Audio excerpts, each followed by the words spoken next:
আসসালামু আলাইকুম।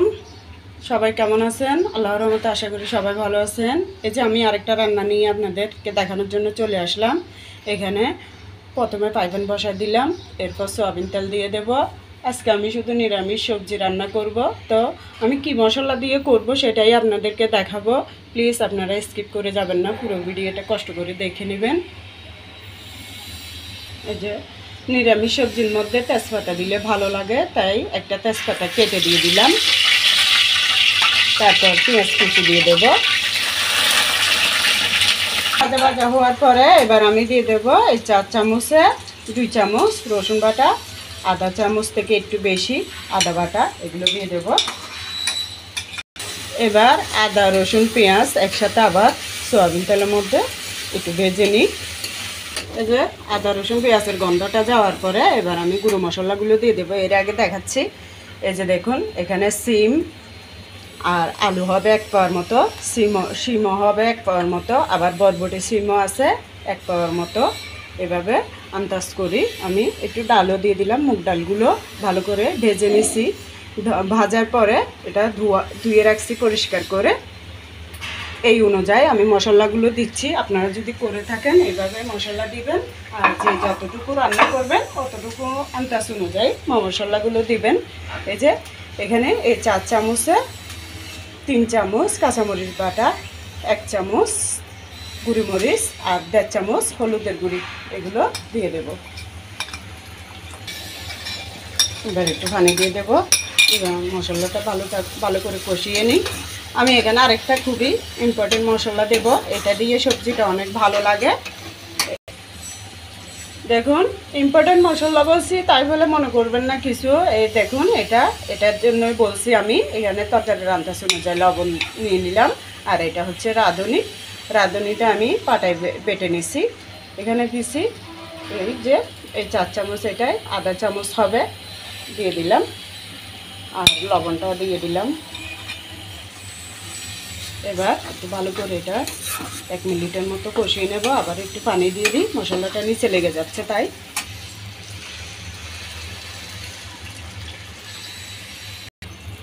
এবার দিয়ে দেব আমি এখানে পানি দেওয়ার পর, এই যে এবার দিয়ে দেব জিরা ধনিয়ার গুঁড়ি।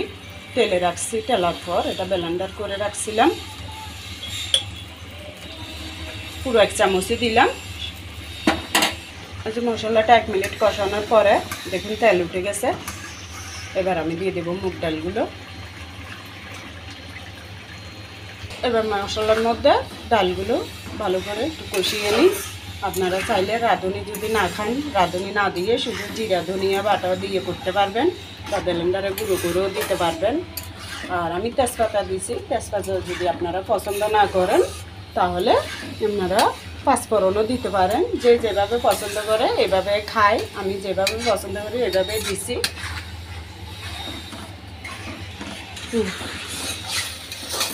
এই যে ডালটা ভালো করে আমি 5 মিনিট পর্যন্ত 5-6 মিনিট এভাবে কষিয়ে নিলাম। আবার ডাল চুলে দিয়ে কোনো জায়গায় যদি কোনো কাজে ব্যস্ত থাকি তাহলে কিন্তু ডালটা লেগে যাবে, তাই কিছুক্ষণ পর পর এভাবে কষিয়ে নিলাম নেড়ে। এবার আমি এখানে একটু পানি দিয়ে দেব। দেখুন কিভাবে তেল উঠে গেছে। আমি ওই মশলার মধ্যে কষিয়ে নিলাম আস্তে জালে। এবার দিয়ে দেবো একটু গরম পানি দিয়ে এবার সবজিটা দিয়ে দেবো পানিটা উতরাইলে। এই যে এবার আমি সবজিগুলো দিয়ে দেব। সিম, বরবটি সিম, আলু। আপনারা চাইলে একটু হালকা হলুদ আর লবণের মধ্যে তেল দিয়ে একটু ভেজে নিতে পারেন 4-5 মিনিট। আমি মশলার উপরে ভেজে নেব, আপনারা দেখতে থাকুন। দেখুন, আমি সিম, বরবটি সিম এগুলো সব এভাবে টুকরো করে নিছি। এগুলো ছোটো সিম ছিল, একটাকে 2 টুকরা অথবা 3 টুকরা করে নিছি। এবার এই যে ডাল আর মশলার উপরে ভালো করে 3টা সবজি আমি কষিয়ে নেব।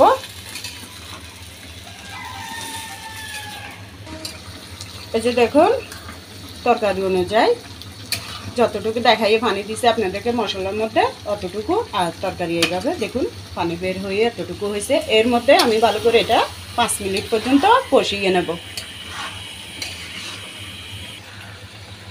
দেখুন, আমি 5 মিনিট না, আমি 10 মিনিট পর্যন্ত এভাবে মশলার উপরে আস্তে জালে, মাঝারি জালে আর কি কষিয়ে নিলাম। তেল যতক্ষণ ভেসে না ওঠে ততক্ষণ, মানে তরকারির উপরে তেল না দেখা যাওয়া পর্যন্ত এমনভাবে ভেজে নিচ্ছি। দেখুন মশলার উপরে। তো আপনারা এভাবে হলুদ আর লবণ দিয়ে তেলের উপরে না ভেজে মশলার উপরে এভাবে ভেজে নেবেন, দেখবেন তরকারিটা খেতেও অনেক অনেক মজা হয়। কারণ আমরা এভাবে সবসময় করে খাই, তাই আপনাদেরকে বললাম, যদি ভালো লাগে করে দেখবেন। এই যে এবার দিয়ে দেবো গরম পানি। এটা কিন্তু আমি ঢেকে রান্না করি নাই এতক্ষণ পর্যন্ত। আমি পুরো সম্পূর্ণ রান্নাটাই আমি ঢাকনি না দিয়েই আমি রান্না করতেছি। তাতে সবজিরে দেখুন কালারটা এতক্ষণ পর্যন্ত কষাইতেছি, তারপরেও কালারটা কত সুন্দর। এটা কিন্তু আমার ফ্রিজে রাখা সিম ছিল, প্রায় 4-5 দিন হয়ে গেছে, বরবটি সিম আর শিম দুটোটাই। তারপরেও দেখুন কালারটা কত সুন্দর।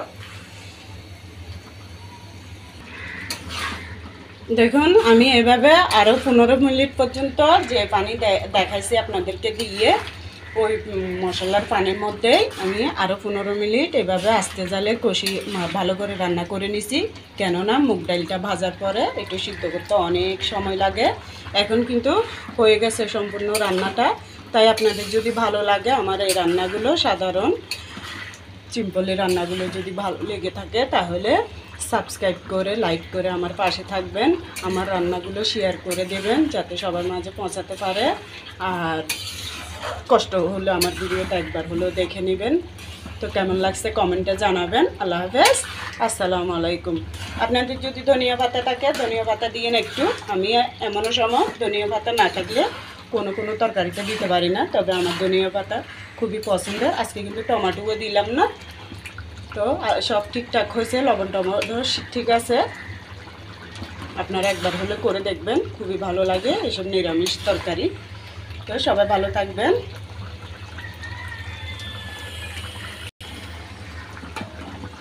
সব ঠিকঠাক সিদ্ধ হয়ে গেছে, ডালও সিদ্ধ হয়েছে, আলুও সিদ্ধ হয়েছে।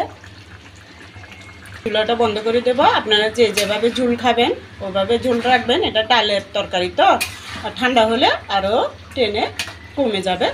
তাই সবাই ভালো থাকবেন। আবারও আল্লাহ হাফেজ, আসসালামু আলাইকুম।